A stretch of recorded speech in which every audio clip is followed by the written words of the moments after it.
बड़ा एक हमको इंपॉर्टेंट इन्फॉर्मेशन मिलता है कि लोक स्मृतियाँ यानी मिथक यानी कि लोगों की बनाई हुई कहानियाँ कि ऐसा हुआ होगा, जो कि सच्चाई से दूर है, वो अयोध्या की मस्जिद वाले मामले में भी देखने को मिला था। क्योंकि जब अयोध्या में सो कॉल्ड बाबरी मस्जिद बनी थी, उसके 300 साल बाद 18वीं सदी में लोक स्मृतियाँ यानी कहानियाँ बननी शुरू हुई कि यहाँ राम का मंदिर था, यहाँ अयोध्या है, यहाँ राम जन्म हुआ था वगैरह। और यहाँ पे ये लोक स्मृतियाँ यानी कि मिथक वाली कहानियाँ बनाई गई कि भाई बाबर आया, बाबर ने फलाने को भेजा और उसने ये तोड़ दिया और वो बना दिया और नीचे राम मंदिर था और ऊपर ये बना दिया। ये सारी कहानियाँ अयोध्या वाले मैटर में हम लोगों को देखने और सुनने को मिली। और अंत में जब सुप्रीम कोर्ट ने अपना आदेश दिया तो उन्होंने क्लैरिफाई कर दिया, जस्टिफाई कर दिया, लिख के दिया कि वहाँ कोई राम मंदिर नहीं था, वहाँ कोई राम मंदिर नहीं तोड़ा गया, कोई सबूत नहीं मिला कि वहाँ राम पैदा हुए थे, लेकिन गोगोई साहब ने कहा चलो मंदिर बनाओ। उस बाबरनामा के अनुवाद में कहीं एक जगह फुटनोट में वो ऐसा कहती हैं कि यहाँ पे हिंदू बेग ने मंदिर को मस्जिद में कन्वर्ट किया, ऐसा उनका ओपिनियन है। वो कहीं भी ये नहीं कहती हैं कि उन्हें किसी ने बताया।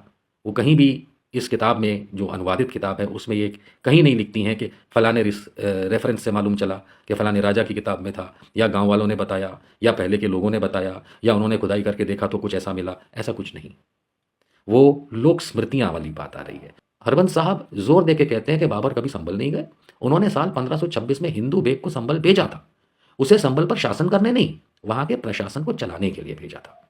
उन्होंने ये भी कहा हरबंस ने कि बेवरेज यानी कि वो मैडम जो है का फुटनोट जोड़ने की आदत थी उनको, नीचे कुछ अपना ओपिनियन। उन्होंने यही काम अयोध्या के बारे में भी किया था। ध्यान से समझिएगा, हरबंस साहब जो बता रहे हैं बड़ी इंपॉर्टेंट बात है। उन्होंने कहा कि ये जो मैडम थी एनेट बेवरेज, इनको फुटनोट नीचे अपनी ओपिनियन जोड़ने की आदत सी थी, और इन्होंने संभली नहीं, अयोध्या के बारे में भी इन्होंने फुटनोट में ऐसा जिक्र किया था कि वहां उन्होंने राम मंदिर के विध्वंस का जिक्र किया था। यानी ये महिला की बात कितनी झूठी निकलती है यहां से साबित होता है, क्योंकि अयोध्या वाले मामले में तो माननीय सुप्रीम कोर्ट कह चुका है कि कोई मंदिर नहीं तोड़ा, कोई चीज़ तोड़ी नहीं गई। ये तो मतलब एनेट बेवरेज से ज़्यादा तो हमारा सुप्रीम कोर्ट इंपॉर्टेंट है ना। तो माननीय सुप्रीम कोर्ट जब कह चुका है और सारे दावे गलत साबित कर चुका है हिंदू पक्ष के, हमारे हम जैसे हिंदू पक्ष के, कि भाई वहाँ कोई राम मंदिर नहीं था, कुछ नहीं तोड़ा, और बाबरी मस्जिद जो बनी थी वो कुछ भी तोड़ के नहीं बनी थी, ये बात तो क्लियर है। फिर नीचे क्या खंभे मिलते हैं वो एक अलग स्टोरी है, लेकिन सुप्रीम कोर्ट वो फिर बौद्ध धर्म का निकल के आता है, हमको पता है। लेकिन एनेट बेवरेज को गलत साबित करती हुई बात तो माननीय सुप्रीम कोर्ट खुद ही अपने ऑर्डर के अंदर दर्शा चुका है कि राम मंदिर नहीं तोड़ा गया था, कोई मंदिर नहीं तोड़ा गया था, और बाबरी मस्जिद अयोध्या फैजाबाद वाली कुछ भी तोड़ के नहीं बनाई गई। तब वही चीज़ संभल में भी साबित होती है। क्यों? क्योंकि ये मैडम को कुछ भी अपनी कहानी लिखने की आदत थी, और ये लेकर के उसी फुटनोट को लेकर के चले गए कोर्ट। वो कहते हैं कि मस्जिद के गुंबद से एक चेन लटक रही है, और ऐसा दावा किया है कि इसमें पहले घंटी होती थी, टन टन घंटा बजता था मंदिर का। अरे पहले जब बिजली नहीं हुआ करती थी ना, तो घर से लेकर के हर इमारत में सेंटर से चेन लटकती थी, और उसमें लालटेन या उसके अंदर दिए बड़े या इस तरीके की चीज़ें जो आप देखते हैं ना पैलेसेस के अंदर भी के खूब बड़े बड़े झूमर है, ऐसी चीज़ें लाइट के लिए लगाई जाती थी। हर चीज़ जो चेन लटक रही है वो मंदिर घंटा नहीं हो जाती है, इसलिए ऐसी बेवकूफ़ी की बात ये करते ज़रूर हैं। साल 1878 में इस केस के अंदर दो महत्वपूर्ण मुद्दे उठाए गए थे। सबसे पहला सवाल था कि क्या यहाँ पहले कभी मंदिर था या इस जगह मस्जिद थी, ये सवाल उठा। दस्तावेजों के साक्ष्यों के आधार पर इलाहाबाद उच्च न्यायालय ने उसे उस समय मस्जिद ही माना था। ये ऑफिशियल रिकॉर्ड है, ऐसा तो है नहीं कि हम पढ़ रहे हैं, ये तो कोर्ट केस 1878 का जो है उसका आदेश है। तो मैं जहाँ तक समझ पा रहा हूँ कि ये सारी जो नौटंकियाँ चल रही हैं, ये सिर्फ उस एनेट बेवरेज के बाबरनामा अनुवादित इंग्लिश सो कॉल्ड के एक फुट नोट उसकी ओपिनियन के हिसाब से चल रहे हैं। और एनेट बेवरेज अयोध्या में भी गलत निकली, यानी कि वहाँ कोई राम मंदिर नहीं तोड़ा गया जो उन्होंने अपनी किताब में लिख दिया था, और यहाँ भी गलत निकलेंगी। आप देख रहे हैं देश लाइव, देश की आवाज। संभल के मंदिर मस्जिद विवाद को इलाहाबाद हाईकोर्ट ने अर्धविराम दे दिया है। नीचे की अदालत में कोई सुनवाई नहीं होगी। लेकिन आज मैं जिस मुद्दे को लेकर के आपके समक्ष आया हूं वो ये है कि संभल में था क्या? कुछ था जिसे हटा के, गिरा के, मॉडिफाई करके मस्जिद बनाई गई, या अयोध्या की तरह वही है कि सब हवा में बातें, लेकिन कोर्ट ने, न्यायालय ने दे दिया कि चलो मंदिर बनाओ। क्योंकि असलियत क्या है ये जानना समझना हम सबका फर्ज भी है, अधिकार भी है। तो मैं कुछ नोट्स पढ़ रहा था और नोट्स निकाल के बैठा था अलग अलग चीज़ों के, तो उसमें से एक बात बहुत बेहतरीन निकल के आई, और वो है लोक स्मृतियाँ। लोक स्मृतियाँ का मतलब होता है मिथक, कहानियाँ, जिसका कोई तथ्य नहीं है लेकिन लोगों में बातें चलना कि चलन बन जाता है। तो लोक स्मृतियाँ जो हैं ये हमारे देश में, उदाहरण के तौर पे अयोध्या की अगर मिसाल ली जाए जो मस्जिद मंदिर विवाद वहाँ पे था। तो बड़ा एक हमको इम्पॉर्टेंट इन्फॉर्मेशन मिलता है कि लोक स्मृतियाँ यानी मिथक यानी कि लोगों की बनाई हुई कहानियाँ कि ऐसा हुआ होगा, जो कि सच्चाई से दूर है, वो अयोध्या की मस्जिद वाले मामले में भी देखने को मिला था। क्योंकि जब अयोध्या में सो कॉल्ड बाबरी मस्जिद बनी थी, उसके 300 साल बाद 18वीं सदी में लोक स्मृतियाँ यानी कहानियाँ बननी शुरू हुई कि यहाँ राम का मंदिर था, यहाँ अयोध्या है, यहाँ राम जन्म हुआ था वगैरह। और यहाँ पे ये लोक स्मृतियाँ यानी कि मिथक वाली कहानियाँ बनाई गई कि भाई बाबर आया, बाबर ने फलाने को भेजा और उसने ये तोड़ दिया और वो बना दिया और नीचे राम मंदिर था और ऊपर ये बना दिया। ये सारी कहानियाँ अयोध्या वाले मैटर में हम लोगों को देखने और सुनने को मिली। और अंत में जब सुप्रीम कोर्ट ने अपना आदेश दिया तो उन्होंने क्लैरिफाई कर दिया और जस्टिफाई कर दिया, लिख के दिया कि वहाँ कोई राम मंदिर नहीं था, वहाँ कोई राम मंदिर नहीं तोड़ा गया, कोई सबूत नहीं मिला कि वहाँ राम पैदा हुए थे, लेकिन गोगोई साहब ने कहा चलो मंदिर बनाओ। तो ये जो लोक स्मृतियाँ हैं, ये अयोध्या वाले रामायण के इस अयोध्या कांड में हमें देखने को मिली। संभल की क्या कहानी चल रही है आप सबको पता है। वहाँ पे ये दावा किया जा रहा है कि शाही जामा मस्जिद जो है वो मंदिर, हरिहर मंदिर तोड़ के बनाई गई, कुछ लोग कह रहे हैं उसको मॉडिफाई किया गया, ने अपनी कहानी सुना रहे हैं। और ये सारी कहानियाँ कोर्ट में लेकर के जो पक्ष गया है, हिंदू पक्ष, वो एक किताब को मद्देनज़र रख के ये सारी कहानी कोर्ट में लेके गया है। वो किताब जो है वो एक अंग्रेज़ औरत ने लिखी जी, और ये कहा कि उसने बाबरनामा यानी कि जो मुग़ल सम्राट, मुग़ल बादशाह जो बाबर था, जो पहला मुग़ल था, उसका जो बाबरनामा यानी कि जो खुद की जो आत्मकथा है, उसको ट्रांसलेट किया है, यानी कि उसका अनुवाद किया है इस लेडी ने। इस लेडी का नाम है एनेट बेवरेज, जो साल 1912 से लेकर 1922 10 वर्ष तक बाबरनामा का अंग्रेजी अनुवाद किया, ऐसा उसने बताया। ठीक, बहुत से लोग हैं अलग अलग भाषाओं में लिखी चीज़ों को अनुवादित करते हैं। तो एनेट बेवरेज जो थी, उन्होंने, ये ब्रिटिश औरत थी, अंग्रेज़ औरत थी, इसने संभल का भी इसी तरीके से उल्लेख अपने तरीके से किया कि भाई फुटनोट में, फुटनोट मतलब जो ओरिजिनल, जो लोग स्कूल जाते हैं, कॉलेज जाते हैं, वो जानते हैं कि जब हम किसी किताब को पढ़ते हैं तो ऊपर कंटेंट होता है, नीचे लाइन लगा करके फुटनोट 1 2 3 या कोई निशान लगा के वहाँ पे एक ओपिनियन दी जाती है, वो ओपिनियन होती है या रेफरेंस पॉइंट होता है। तो बाबरनामा का अनुवाद किया एनेट बेवरेज ने, ये वो खुद कहती हैं। और उस बाबरनामा के अनुवाद में कहीं एक जगह फुटनोट में वो ऐसा कहती हैं कि यहाँ पे हिंदू बेग ने मंदिर को मस्जिद में कन्वर्ट किया, ऐसा उनका ओपिनियन है। वो कहीं भी ये नहीं कहती हैं कि उन्हें किसी ने बताया। वो कहीं भी इस किताब में, जो अनुवादित किताब है, उसमें ये कहीं नहीं लिखती हैं कि फ़लाने रेफरेंस से मालूम चला कि फ़लाने राजा की किताब में था, या गांव वालों ने बताया, या पहले के लोगों ने बताया, या उन्होंने खुदाई करके देखा तो कुछ ऐसा मिला, ऐसा कुछ नहीं। वो लोक स्मृतियाँ वाली बात आ रही है, क्योंकि बाबरी मस्जिद अयोध्या में जब बनी, बस उसी के आसपास ये कहा जाता है कि संभल वाली मस्जिद, शाही जामा मस्जिद भी बनी, ये कहा जाता है। क्या सच्चाई है, आगे समझने की कोशिश करेंगे। तो ये लोक स्मृतियाँ जो हैं, ये 1912 के बाद बननी शुरू हुई संभल को लेकर के, जब एनेट बेवरेज ने कुछ लिखा, है ना। यानी अगेन, शाही जामा मस्जिद जब कभी भी बनी, लेकिन इनकी किताब के हिसाब से कि अगर वो भी 1526-27 के आसपास बनी थी, तो 300 साढ़े 300 साल बाद ये लोक स्मृतियाँ अपनी ओपिनियन वो लिखती हैं। लेकिन आज हम इससे भी एक कदम आगे चलेंगे। मैं वो सारी बातें छोड़ दूंगा जो ऐतिहासिक, मुझे नोट्स में बहुत कुछ यहाँ पे मिल रहा है कि बाबर कितने साल का था, क्या किया क्या नहीं किया। लेकिन बाबर के शासनकाल के दौरान 3 महत्वपूर्ण मस्जिदों का जिक्र ज़रूर मिलता है। इनमें संभल की जामा मस्जिद, पानीपत की काबुली बाग मस्जिद और अयोध्या की बाबरी मस्जिद। ठीक है, अयोध्या की बाबरी मस्जिद जो बनवाई गई थी वो साल था सन 1529, 1529। और काबुली बाग, पानीपत जो काबुली बाग मस्जिद बाबर ने बनवाई, वो थी 1527-28 के दरमियान।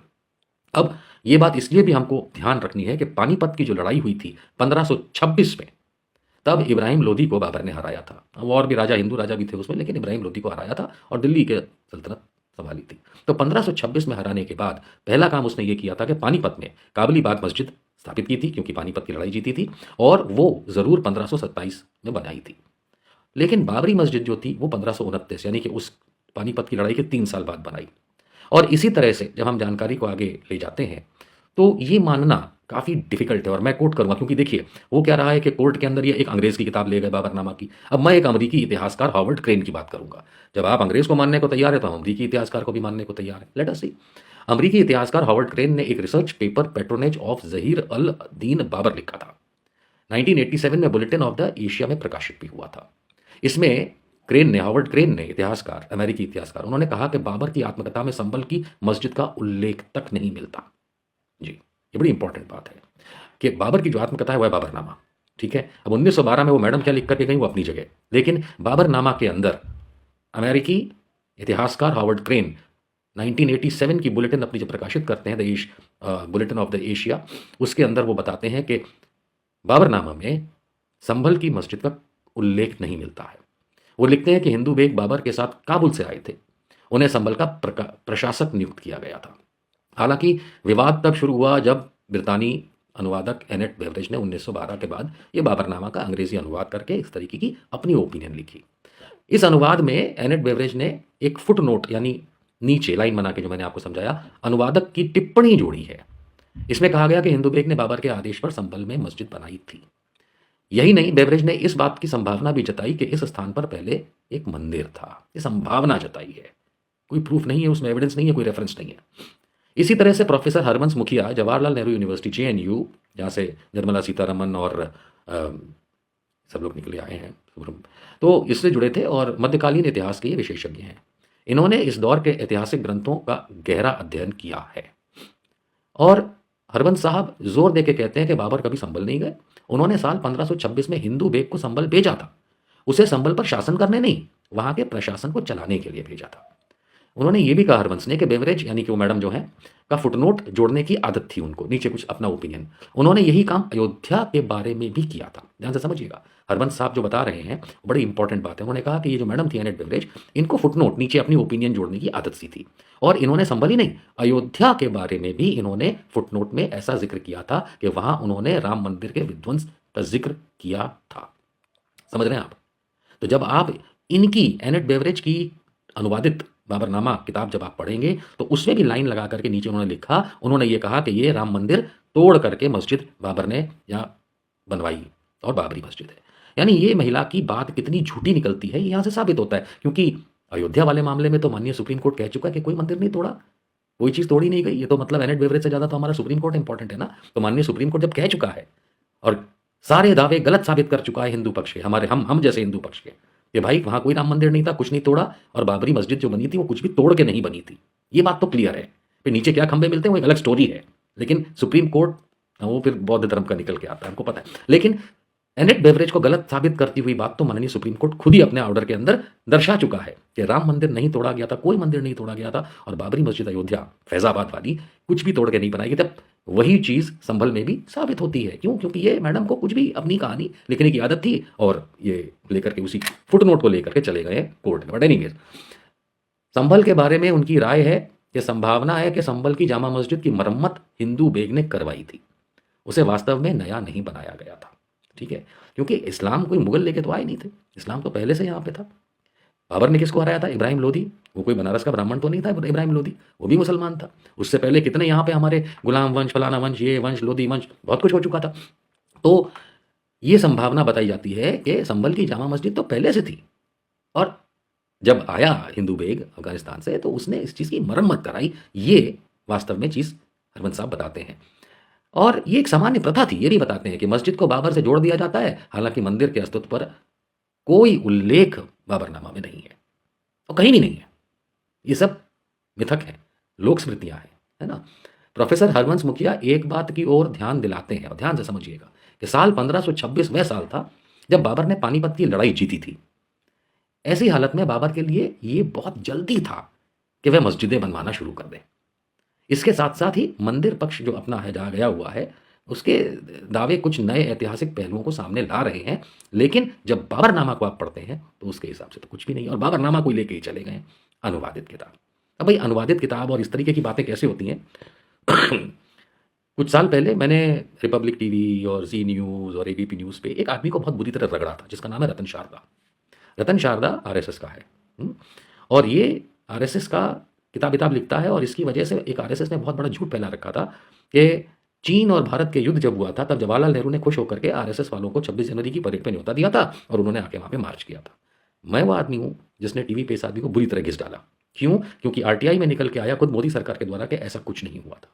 समझे? तो ये झूठ फैलाने वाले लोग हैं और इसीलिए ये चलती है बातें।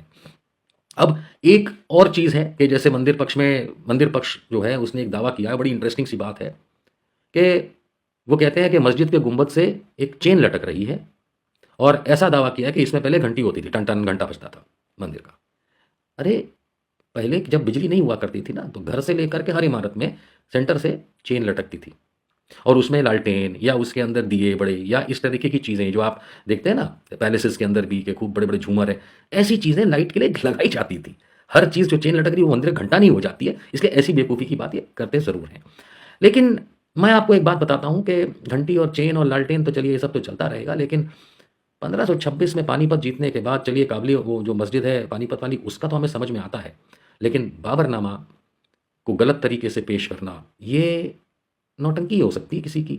अब हम ये चाहेंगे कि भाई देखो मेरे पास बहुत सारा डेटा है बात करने के लिए, मेरे पास इतने सारे, लेकिन मैं आपको एक अंतिम चीज़ और दिखाता जाता हूँ कि एक पुरानी अदालत का मामला है। ये कोर्ट केस के पेपर्स हैं। पहली बार नहीं हुआ है कि संभल में मस्जिद और मंदिर का मामला हुआ हो। सन 1878 में भी एक मुकदमा दायर किया गया था। मशहूद अली फारूकी मस्जिद कमेटी की ओर से वकील हैं, वो संभल के इतिहास और कानूनी विवाद पर रोशनी डालते हैं और वहाँ से मैंने ये चीज़ उठाई है। ये जो आप देख रहे हैं ना, ये संभल का एक 1878 का केस है ना, और उसमें एक छेदा सिंह नाम के व्यक्ति थे, उन्होंने ये केस लगाया था और उन्होंने मस्जिद के अंदर जाने का डिमांड किया था कि हमें अनुमति दी जाए कि हम मस्जिद के अंदर जाएं। ठीक है, 1878 में।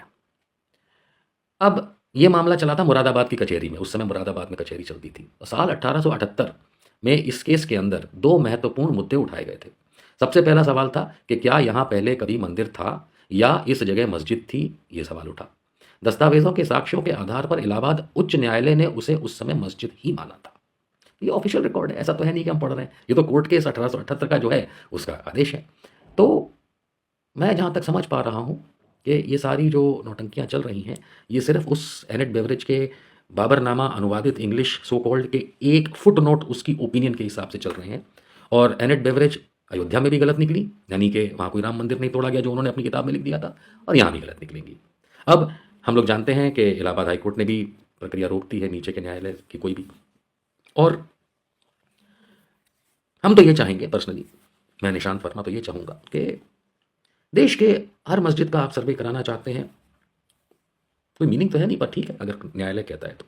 लेकिन न्यायालयों से मेरी ये गुजारिश है, आप हर मंदिर का भी सर्वे कराइए। मैं दावे से कहता हूँ हमारे देश में आधे से ज़्यादा मंदिर या तो गैर कानूनी बने हुए हैं, या जहाँ जहाँ बने हुए हैं उन्होंने अपनी ज़रूरत से ज़्यादा ज़मीनें घेर रखी हैं।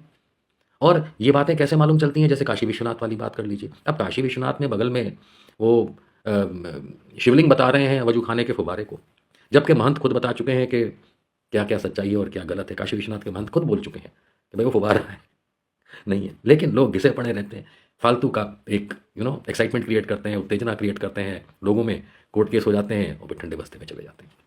लेकिन हाँ, जितनी मस्जिदें खंगालनी है खंगाल लो।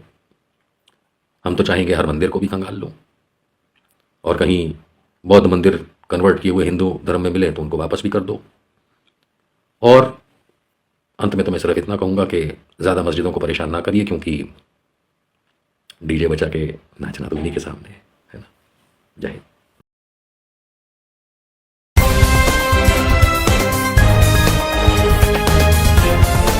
देश और दुनिया की तमाम छोटी और बड़ी खबरों के लिए हमारे चैनल को सब्सक्राइब करना न भूलें और बेल का बटन जरूर दबाएं।